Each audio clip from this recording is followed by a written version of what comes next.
আসসালামু আলাইকুম। দেশ বিদেশ টিভি থেকে হুসেন বলছি। আমার চ্যানেলে সবাইকে স্বাগত।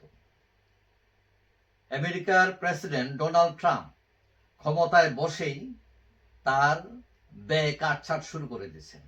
বিশ্বের ১ নাম্বার ধনী ইলন মাস্ককে সেই ডিপার্টমেন্টের দায়িত্ব দিচ্ছেন এবং তিনি এসেই যে বিভিন্ন বিদেশে বিভিন্ন সাহায্য দিত, এই সাহায্য কাটছাট শুরু করে দিচ্ছেন এবং সেই কাটছাটে প্রথমেই বাংলাদেশ পড়ছে। $29 মিলিয়ন বাংলাদেশের বাজেট, এটা বাতিল করে দিচ্ছেন। ভারতের ২১ মিলিয়ন বাতিল করে দিচ্ছেন।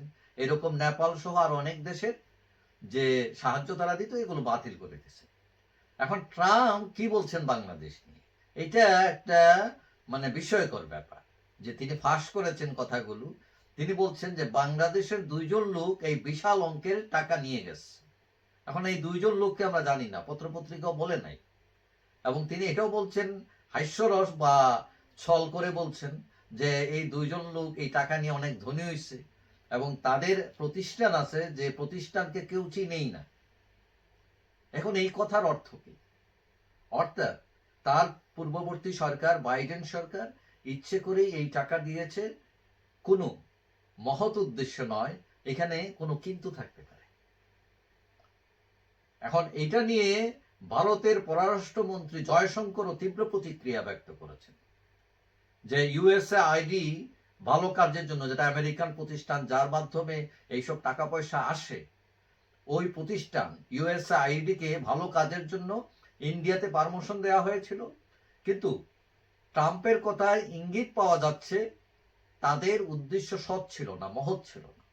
এটা বলছেন জয়শঙ্কর নিজে।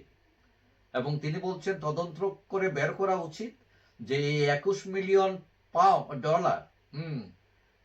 কি কাজে লাগলো। এটা ভোটারদের উৎসাহিত করার জন্য নাকি নির্বাচনী প্রক্রিয়া হস্তক্ষেপ করার জন্য? পুরা তালমাতাল অবস্থা হয়ে গেছে। এখন বাংলাদেশেও যে ২৯ মিলিয়ন, এটা দেওয়ার কথা ছিল রাজনৈতিক কাঠামোকে শক্তিশালী করার জন্য।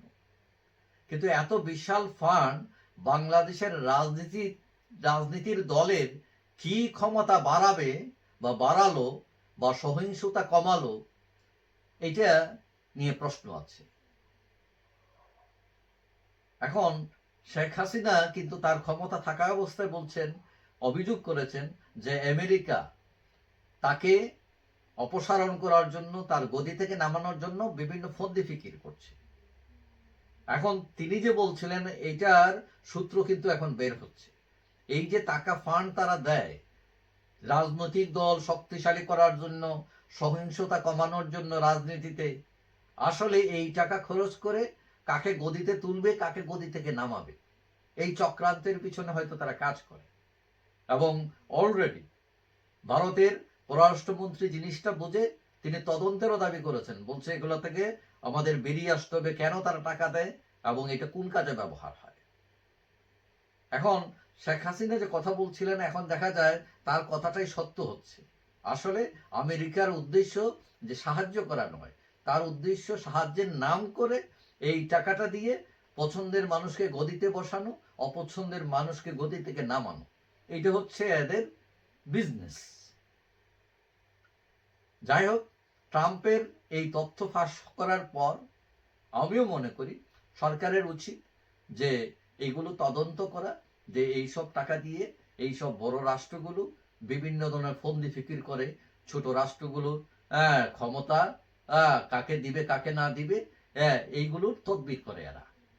এটা বন্ধ হওয়া উচিত। কারণ প্রত্যেক রাষ্ট্র স্বাধীন রাষ্ট্র, তার স্বাধীনভাবে চলার ক্ষমতা আছে।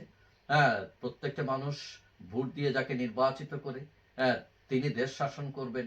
তুমি কে আইসা এখানে হস্তক্ষেপ করবা, কাকে সরাবা কাকে রাখবা, এটা তোমার ম্যাটার না। যাই হোক, সবাই ভালো থাকবেন। আশা করি দেখা হবে অন্য কোনো ভিডিওতে ইনশাআল্লাহ। আল্লাহ হাফিজ।